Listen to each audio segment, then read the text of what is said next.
I would even hazard a statement, which is that I believe China may be more meritocratic today than America is. Given this system, given the way in which education and scholastic intelligence are lionized, I would say that China today is probably more meritocratic than the US. Welcome to China Decode. I'm Alice Han. I'm James Kynge. In today's episode of China Decode, we're discussing digging inside China's genius pipeline, Trump accusing China of secret nuclear testing, plus the revival of China's underground club scene and Bad Bunny topping the charts in China. That's all coming up, but first, let's do a quick check-in with how the Chinese markets are starting the week. On Monday, the Shanghai A-share index and the Hang Seng H-share index closed up 1.4% and 1.8% respectively, as investors shift back to risk-on mode after last week's sell-off. PopMart, the company behind the Labubu, rallied about 6% on news of strong growth expectations and expansion overseas. And tech giants Alibaba and Tencent both closed up over 2%. How are you feeling, James? I know it sucks to be sick. I know, getting there. Sorry about this. My voice is not great, but... Well, you still got the voice for radio. All right, let's get right into it. There's been a viral narrative floating around about China running some shadowy, all-powerful genius factory. But the reality is both less conspiratorial and way more interesting.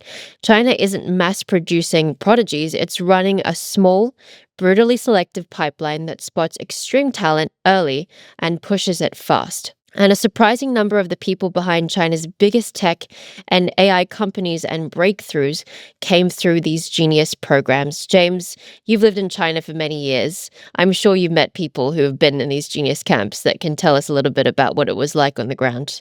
Yeah, I have actually, Alice. I've known some kids who are in these genius camps. You know, this is one of these stories that people who've lived in China know very well, and people outside China find really fascinating for very good reasons, I think. This is so different from what people might imagine happens in a country that is governed by a party that calls itself communist, but is in fact anything but egalitarian. This is, as you said, Alice, this is brutally competitive.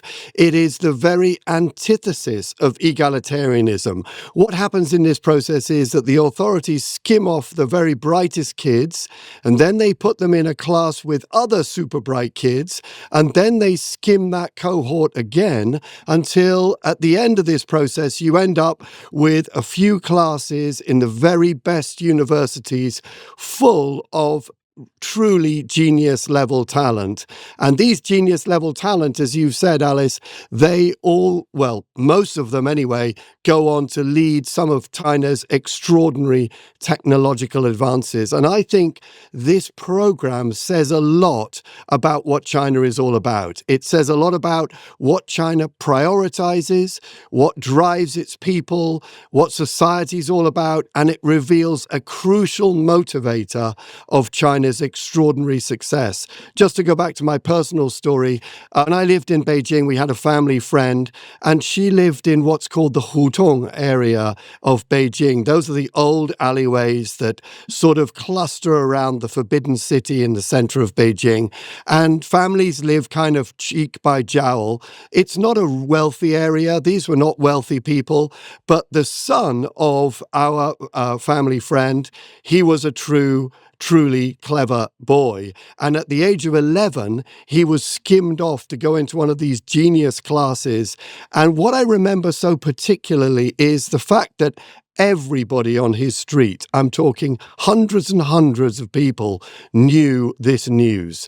And every time he walked down the street to go home and have his tea, you know, dressed up with his little red tie around his neck, he would get applauded, and mothers would pop out of their homes and give him a little dumpling or some other little bit of food to eat, because everybody in China admires a clever kid. What do you think about this system of skimming off clever kids? Well, I love the way that you've described that story, and to some extent, I think a lot of Western countries could benefit from that. It seems like we're facing a culture of anti-intellectualism. I don't think that kind of kid would be given a dumpling in, say, America. I personally didn't grow up in China, and my cousins, none of them got into these genius classes, but I know friends of friends who did. And what's interesting to me is that it's not just isolated to STEM students. So only it's not just isolated to STEM students. So humanities students can also get into these genius programs. And the reason why I think this is so interesting is because if you look at the founders of the big tech companies, a vast majority of them came from these genius schools. The founder of ByteDance, Zhang Yiming, the founders and leaders of Taobao and Pinduoduo, China's biggest e-commerce platforms, the founder of Meituan, the Chinese chip maker Cambricon, its founders also both went to genius schools, and engineers behind DeepSeek and Alibaba's Qwen AI models. I read a great think piece over the weekend in the FT, where you formerly worked, James, and the author who wrote this piece ends up revealing towards the end of the article that she also went to one of these genius schools. But she describes how even humanities students worked more recently in AI companies like DeepSeek to help with their models, because a lot of what these models have to deal with is real human intelligence, and that's just not isolated to STEM. But it was fascinating to me doing research on this, because I hadn't lived it personally, but I can see how it's having a real impact on generating talents at the top levels of China's tech companies, of China's corporates. And it's something that I think has really floated under the radar, and it's been around for decades. That's the other thing. It's not an overnight thing. It's been around for decades, I believe since the 80s. So this has been a concerted effort by the government to try to find talented individuals across all of the provinces in China. It reminds me a little bit of the imperial Chinese system, which is very much to try to find these scholar gentlemen in all the different far-flung provinces, bring them back to Beijing so that they could become basically ministers within the court of the Chinese emperor. But in this case, in the modern day scenario, these highly talented individuals then go out and proliferate and make companies and lead major tech firms. So it's been really interesting. One last thing that I will say is there apparently is a special class known as a Yao class. Andrew Yao is the sole Chinese winner of the Turing Award, which is basically the equivalent of the Nobel Prize in CS. He, a couple of decades ago, moved from the States back to China, where he originally was from, and he's really become the champion intellect and professor of AI in China. So apparently there is a class named after him at Tsinghua called the Yao class, where the chief AI scientist at Tencent was one of his students, the founder of Moonshot, which has produced Kimi, and the founder of Pony AI, as well as a real, range of these, Chinese tech founders. So again, I think the story is so fascinating because it shows both the government having a hand in plucking out these highly talented individuals, but also then these individuals going out from the bottom up and making their own companies, which are really driving China's innovation. Yes, absolutely, Alice. You mentioned, I think, that there's about 100,000 of these students that are selected every year to go into this genius class streams. Those students sort of find themselves somewhere in the system later on. One of the things that I hadn't realized about this until I read the article in the Financial Times that you mentioned by Zijing Wu was that if you get selected, you get to skip the Chinese high school exam called Gaokao, and there is no more dreaded a word, I think, in the Chinese language than Gaokao, because it is this absolute solid year of stress for any student who wants to graduate from high school. The competition is so intense that, you hear every year, you hear about students having nervous breakdowns. Families that have kids that are about to do Gaokao are in major sort of protective mode. It's interesting to think about the dynamics of this, because if you get to skip doing the Gaokao, then you can focus more on the subjects that you're interested in. You don't have to do the Gaokao syllabus, so you can just focus on, let's say, if maths is your thing or computer science is your thing, you can specialize in that area, and that allows you to make greater progress towards the genius stream and and to, come up with the breakthroughs that you've just been mentioning, Alice. The other thing I think is instructive is that talking 100,000 students that are selected for these genius streams, there are every year about nearly 13.5 million Chinese students that take Gaokao. So you can already see what a tiny proportion of students are being skimmed to go into these genius streams. That really is a tiny, tiny proportion of the very brightest kids in the country. And the last thing I'd say, Alice, is that, yes, this resonated with me so much, having read quite a lot of Chinese classical literature. The way in which Chinese culture lionizes bright kids, especially poor bright kids, is truly amazing. There are so many stories that go back thousands of years, in fact, to like a particular boy whose parents were so poor, who would read by the moonlight that was reflected off the snow, again, because his family couldn't afford candles. So there is this incredible ancient culture of studying despite adversity and getting ahead, using the education ladder to correct for society's injustices and somehow to rise to the top despite of fate as belonging to an impoverished family. So there's a real big amount of mythology around all of this stuff that makes this such a poignant story for me.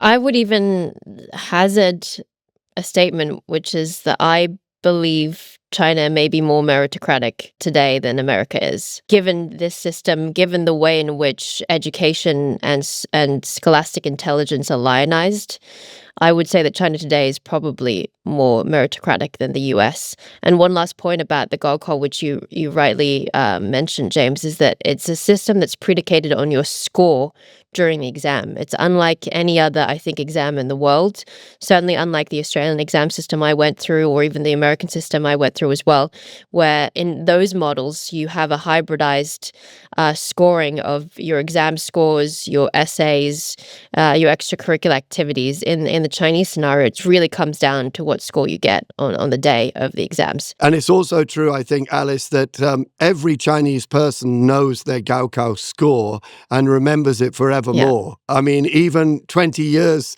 after the event, if you ask them what was your Gaokao score, they can tell you immediately. Yeah, it's emblazoned on their memory, either as a badge or as a scar. We'll be back with more after a quick break. Stay with us.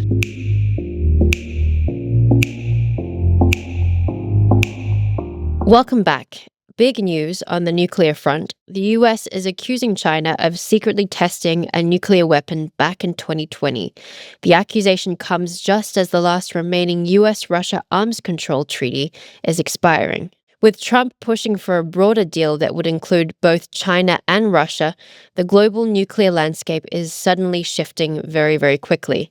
James, how credible are these claims that China has been secretly testing nuclear weapons? Apparently, according to the Comprehensive Nuclear Test Ban Treaty Organization, they haven't found or detected any such nuclear weapons tests. But according to the U.S. administration, they've been doing this. So what's your take on it? Well, I mean, it's really tough for somebody like me to know, but I would say, I mean, look at the nature of the official that has made this announcement. Thomas DiNanno, he is U.S. Undersecretary of State for Arms Control and International Security, and he made these assertions at the United Nations Disarmament Conference in Geneva. So the first thing to say is that this is the right person in the U.S. administration to be making these comments. And he made them at a very serious forum. And it was in the nature of an announcement. He said, I can reveal that the US government is aware that China has conducted nuclear explosive tests, including preparing for tests with designated yields in the hundreds of tons. And he added that the China's military sought to conceal the testing by obfuscating the nuclear explosions sanctions because it recognized that these tests violate test ban commitments. So, the plain truth is that I have no idea, but it does seem to me that we've got a very serious U.S. official saying this, and also saying that China has tried to obfuscate it, maybe muffle the shockwaves that come out from a test like this. Would probably be likely that some kind of a test by China has taken place. But I also think there's an interesting question here as to whether or not China did anything wrong, because we need to look carefully at what treaties China has signed up to. It has signed the Comprehensive Nuclear Test Ban Treaty, but it has not ratified it, which means that it didn't break any of the precepts of that treaty because it hasn't ratified that treaty. If you look at the Nuclear Non-Proliferation Treaty, which China has signed and ratified, then that treaty actually does not prohibit tests. It discourages them, but it doesn't prohibit them. So I think there's an interesting question here. My guess would be that this U.S. official is speaking from a position of having some evidence. We all know that the U.S. monitors Chinese territory very, very carefully with all kinds of spy satellites that cover probably every inch of the testing area.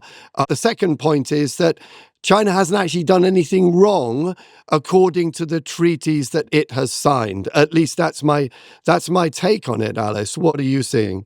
Yeah, I completely agree with you, James. I think the real issue for the US administration is that they have no leverage against China on this issue. As you rightly point out, China hasn't signed any document that prohibits them from this kind of testing.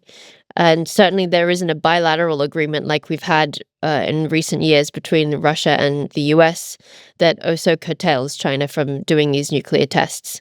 But the timing couldn't be more interesting because obviously on February 6th, we had the expiration of the last major nuclear arms control treaty between the US and Russia. And if you go back to the Cold War, the relationship between Moscow and Washington was built around strategic arms controls. So the question that is then begged is, we've got 2 months until the April potential meeting between Trump and Xi. Will both sides make a big deal about this? Certainly, it seems like the Americans are very concerned, but could there be some kind of a framework? I'm a bit skeptical. But this, I think, is going to be one of the difficult issues between Beijing and Washington to discuss this year. To add that to the list of other things that China is unhappy about, the Panama deal, for instance, also Japan, which we haven't mentioned, where Takeuchi has had a landslide victory that could have massive implications for US-China relations as well. So I see a lot of rocky obstacles to this April meeting. I don't think it's going to be smooth sailing between now and when Trump and Xi are supposed to meet in China and Beijing. One last thing that I'll end on is it's interesting to note that China is still very, very much behind on its nuclear weapons arsenal. Russia has the most, which a lot of people actually don't know. It's got 5,500 nuclear weapons, followed by the US at 5,300, and China only has 600. Now, the Pentagon says they predict that arsenal will grow beyond 1,000 operational warheads by 2030, but from China's point of view, they want to continue to build its nuclear stockpile because they're quite a bit behind. And if we think about the timeline to a Taiwan showdown, having a nuclear war chest is going to be critical. Completely agree, Alice. I think, the idea that China is going to sign up now to a regime which is led by the US and which would restrict China from building new warheads and testing the warheads it needs to test in order to make sure that its nuclear arsenal is operational is for the birds. I really don't think China is in any mood to do that. China, as we often discuss on here, is on course to become the leading superpower. That is its aim. It wants to present an extraordinary level of military prowess so that it can achieve its strategic aims, such as eventually take back Taiwan or take back the first island chain. This is what Xi Jinping's program is all about. It's a security-first vision for China's place in the world. And therefore, I don't think that that the U.S. really has much hope of inveigling China into some kind of a negotiating situation ahead of the April meeting between Trump and Xi. I just don't see that happening. I would say that China would be highly resistant to this type of nuclear arms control, in the foreseeable future. I would agree with that. And what is different from the Soviet American experience during the Cold War is that China is still a great degree behind the Russians and the Americans. So it has an incentive to massively build up its nuclear arsenal. Whereas if you look back to even as late as the 80s, during the time of Reagan and Gorbachev, there was an incentive, given that both were neck and neck in their nuclear stockpiling, for both of them to say, hey, we need to take a step back from the brink and try to limit nuclear capabilities. China is not in that position. And as you rightly say, James, it has an incentive from a strategic standpoint to keep building it because it gives it more coverage and capabilities if there is a Taiwan showdown. So again, I think that this story is another example in which, U.S. and China, beyond the dovish signs that we're seeing between Trump and Xi in recent months, has a lot of thorny, intractable issues that they need to deal with. And it's unclear to my mind that this will actually be dealt with. I think China's strategic priority will be to get Trump to focus on trade, maybe on currency, but really to steer clear from some of these strategic issues like Taiwan, like the nuclear rollout and testing. And on that note, I do wonder how Japan fits into this. We haven't talked about it yet, but this week, Takaichi's had a landslide victory in the lower house.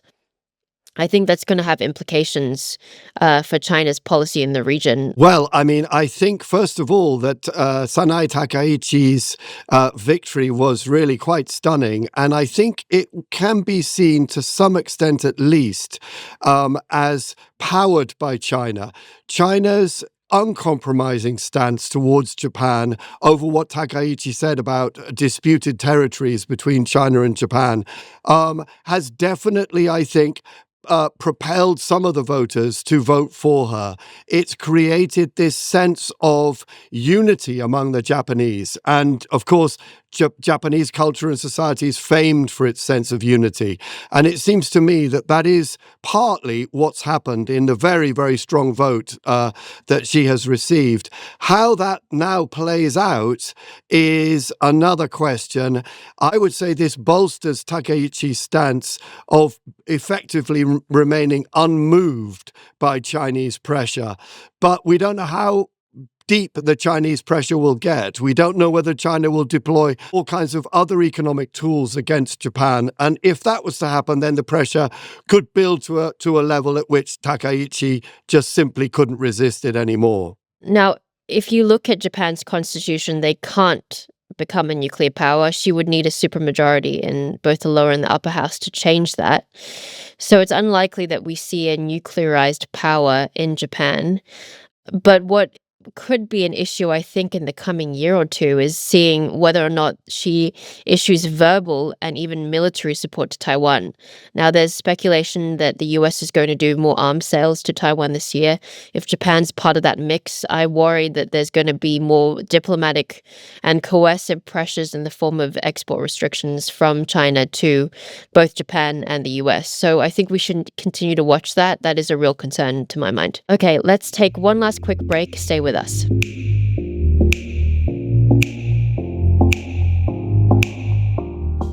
Support for the show comes from boot.dev. So you want to learn code? The good news is that there are endless tutorials and classes that'll teach you. The bad news is that a lot of them can be pretty boring.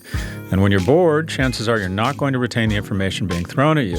Boot.dev teaches you to code through gameplay. Quite literally, it's an actual game, and Boots is a bear wizard and your personal AI tutor who guides you through the training grounds, a place where you can practice your coding skills and complete challenges before you forge ahead in your coursework. Boot.dev is free to read and watch, and if you decide to upgrade to a paid plan, you'll unlock interactive features including hands-on coding, AI assistance, progress tracking, and game mechanics. Earn XP levels, achievements, complete quests, and fight bosses while learning to code Python, SQL, and Go. Go to boot.dev and use my code, TheProfG, to get 25% off your entire first year on the annual plan. That's boot.dev and use code TheProfG to get 25% off your entire first year on the annual plan.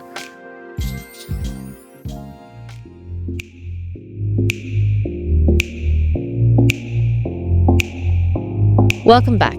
After years of pandemic closures, China's underground club scene is roaring back to life. From Shanghai to Chengdu, DJs, photographers, and die-hard clubbers are reclaiming the dance floor, reviving the energy and communities that make the nights unforgettable.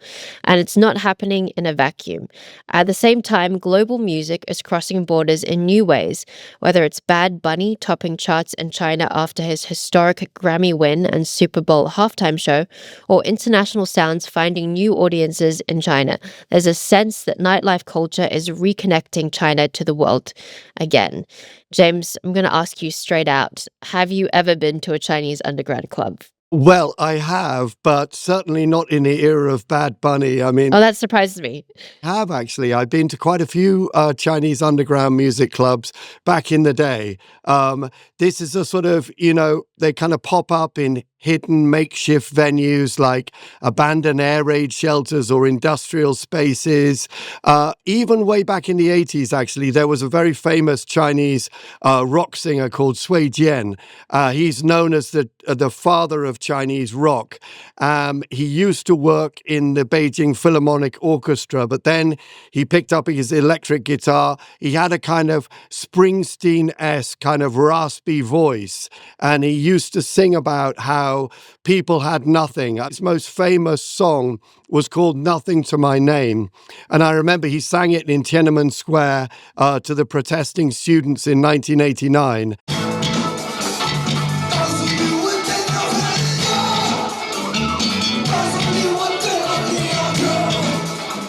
It's all about a young guy saying to his girlfriend, "Will you go with me?" And she laughs at him because he knows he's got nothing to offer. And then at the crescendo of the song, he notices that her hands are trembling.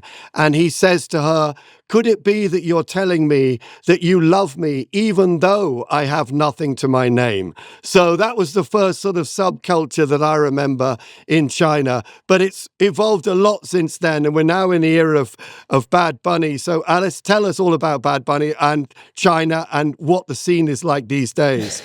Well, James, I'm normally a boomer in terms of my music interests. It's normally jazz and classical music with a bit of alternative rock. But I do have to say that I like Bad Bunny a lot. And I thought his Super Bowl performance, if you haven't seen it, was just an absolute wonder to behold. It was artistically, creatively beautiful to watch, and at a time like this in the political environment in the US, I think so needed. So I highly recommend watching this afterwards.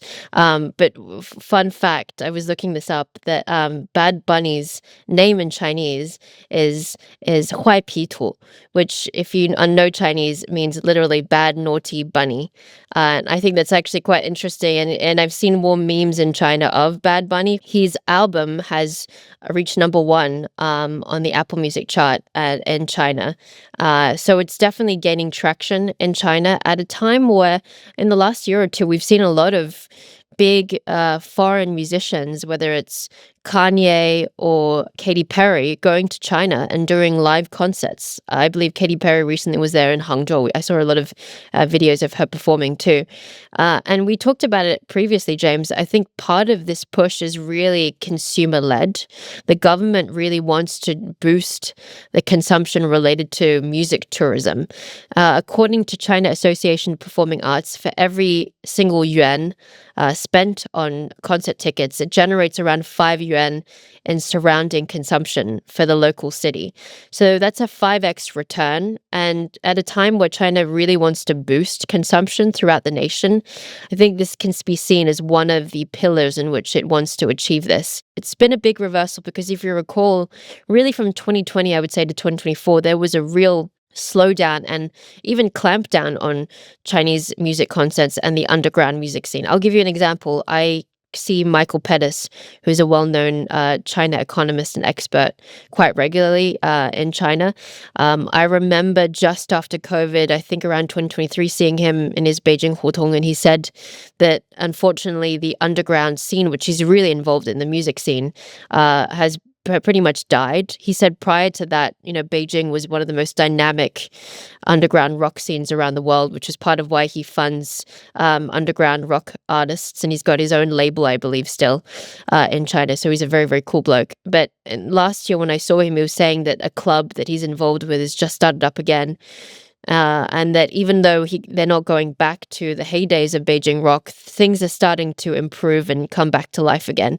But this is a good representation of how we're starting to see this new generation approach music. What's interesting to me is that there's a Chinese expression for these underground raves. Effectively, it's called yedi, which means wild dances. And these Chinese youngsters who get involved in this, they are told where these events are very last minute and in cryptic ways, so as not to attract the attention of local authorities, and they advertise it online to would-be listeners and fans. So it's an interesting way in which Chinese youths are trying to go about it to avoid too much attention from authorities, because remember, drugs are illegal. The Chinese authorities heavily frown down on profanities, and a lot of the culture attendant to underground music scene or rap culture, tattoos, drugs, for instance. But we're starting to see things trickle back, and that's been interesting to see in tandem with a government support of music tourism and music concerts. There's more talk I've seen recently about trying to create super concerts, kind of like Coachella in China. There's a couple already that are happening, but expanding that so that China becomes a big music concert scene, music festival scene, rather. I would have been surprised if you told me this a couple of years ago, but here we are. All right, James, you know what time it is. It's prediction time. As you peer into your crystal ball, what is your prediction for the week? This week, I'm doing a different prediction, not related to the topics that we've been discussing. I'm looking again at humanoid robots. Last year, humanoid robot sales in China are estimated to have totaled about 13,000. So that means 13,000 humanoid robots sold over the entire year. Now, we should remember that last year was the first year of mass production for humanoid robots in China, or for that matter, anywhere else in the world. So my prediction is this year there will be around 30,000 humanoid robots sold in China. That is obviously a significant increase. And then by a year like 2030, that number is going to go up to about 400,000 units. So you can see that we're headed towards a very sharp trajectory in annual sales increases for humanoid robots. It's going to become a robot nation by 2030, I think. What about you, Alice? What kind of prediction have you got? Well, it's related to the Japan story that we've been tracking. I expect China will test out a lot of its export controls with greater frequency and degree on Japan in the coming months. I think Takaichi has been emboldened in her hawkish stance on China. The Chinese don't like it. And in a way, they will use Japan and the sanctions they put on Japan as a warning to Washington. So I could foresee further ramp up in restrictions on some of the critical minerals, some industrial goods and intermediate inputs on the grounds that they're dual-use technologies. And that will be a warning shot, I think, both for other countries in the region, but in particular for the US, at a time where we've got that critical April summit that could happen between Xi and Trump in China. All right, that's all for this episode. Thank you for listening to China Decode. Make sure to follow us wherever you get your podcasts so you don't miss an episode, and talk to you again next week.